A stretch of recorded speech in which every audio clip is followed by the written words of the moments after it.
शादी से पहले प्रेग्नेंट होने पर श्रुति ने जो सहा, उसके बाद वह प्रदीप को जीवन साथी नहीं बनाना चाहती थी। मम्मी का कॉल आया था। क्या श्रुति अभी तक घर नहीं पहुंची हो? कल बताया था ना कि लड़के वाले देखने आ रहे हैं। अब जल्दी आओ, माँ ने झुंझलाते हुए फ़ोन काट दिया। उफ, ये मम्मी भी ना शादी की जिद नहीं छोड़ती। कितनी बार समझा चुकी हूँ कि शादी नहीं करनी। श्रुति ड्राइविंग करते हुए सोच रही थी। अतीत की कड़वी यादों के कारण लड़कों पर से उसका विश्वास उठ चुका था, पर मम्मी सब कुछ जानते हुए भी शादी की जिद पर अड़ी थी। आप इसे घर के रास्ते में ड्राइविंग करते हुए वो पुरानी यादों में खो गई। कॉलेज के सुहाने दिनों में प्रदीप उसका सीनियर था। दोनों हर प्रतियोगिता में आगे रहते, इसलिए दोस्ती कब प्यार में बदल गई पता ही नहीं चला। कभी गार्डन, कभी लाइब्रेरी, तो कभी लॉन्ग ड्राइव। जीवन का हर पल उसके साथ अच्छा लगता।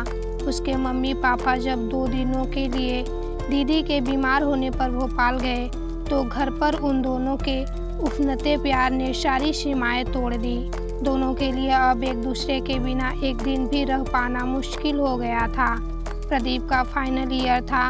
वो हॉस्टल में रहकर पढ़ता था, इसलिए परीक्षा खत्म होने के बाद जल्दी ही मिलने का वादा करके वो अपने घर चला गया। प्रदीप का प्लेसमेंट होते ही दोनों शादी करना चाहते थे। रोज रोज फोन पर बातें हो जाती, पर इंतजार का एक एक दिन 1 साल के बराबर लग रहा था।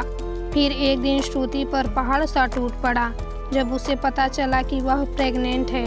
उसे समझ नहीं आ रहा था कि अब क्या करे। उसके रातों की नींद उड़ चुकी थी।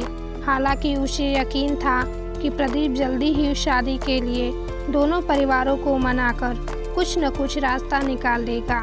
सुबह मम्मी पापा के ऑफिस जाते ही श्रुति ने तुरंत प्रदीप को फ़ोन लगाया। प्रेगनेंसी की बात सुनते ही उसकी आवाज़ ठंडी पड़ गई।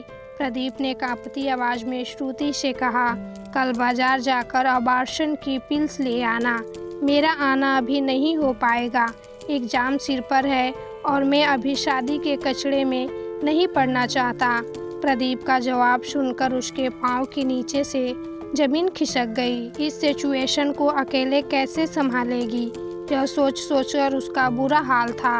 अब प्रदीप उससे बात करने से बचने लगा था। श्रुति ने कई दिनों तक उससे बात करने की कोशिश की, लेकिन प्रदीप ने उसका फ़ोन उठाना बंद कर दिया। हारकर बदनामी के डर से श्रुति ने अबॉर्शन पिल्स लेने का निर्णय लिया। पिल्स लेने के बाद जब होश आया तो वह हॉस्पिटल में थी और मम्मी पापा उसके पास खड़े थे। मम्मी ने रोते हुए बताया कि बहुत ज़्यादा ब्लीडिंग के कारण वह 3 दिन बेहोश थी। बड़ी मुश्किल से जान बची है श्रुति की। श्रुति बुरी तरह टूट चुकी थी। उसे ऐसा महसूस हो रहा था जैसे अब वह किसी को मुंह दिखाने के काबिल नहीं रही। मम्मी ने श्रुति से उस लड़के के बारे में जानने की बहुत कोशिश की जिसकी वजह से उसकी ये हालत थी, पर उसने खामोशी ओढ़ ली। पापा तो उससे बात करना ही छोड़ चुके थे।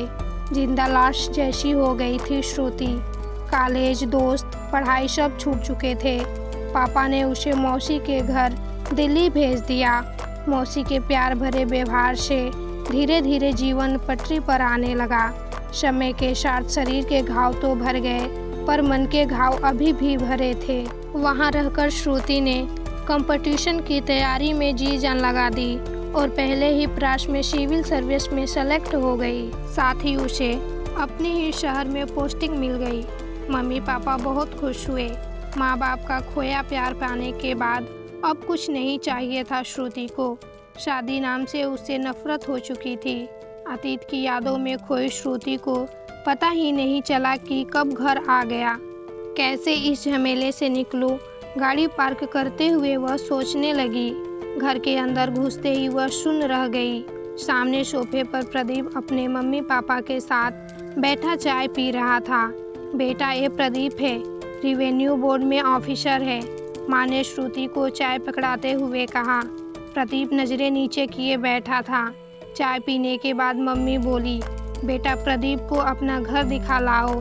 वो चुपचाप उसके आगे आगे छत की ओर बढ़ गई। देखो श्रुति, मैं अपनी गलतियों का पश्चाताप करना चाहता हूँ। प्लीज़ मुझे माफ़ कर दो और इस रिश्ते के लिए हाँ कह दो।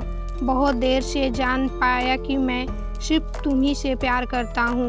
करियर के नशे ने मेरा दिमाग ख़राब कर दिया था। वो बात भी सिर्फ हम दोनों के बीच रह जाएगी।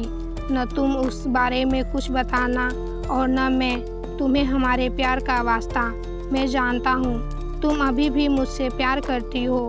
प्रदीप याचना भरे स्वर में बोला, मौके बार बार नहीं दिए जाते प्रदीप। मेरे तनमन ने कितना कुछ सहा है उसका अंदाज़ा नहीं है तुम्हें। कितना बिखरी थी मैं उस समय। तुमने साथ देना तो दूर, बात भी करना छोड़ दिया। ऐसा आदमी क्या ज़िंदगी भर साथ निभाएगा।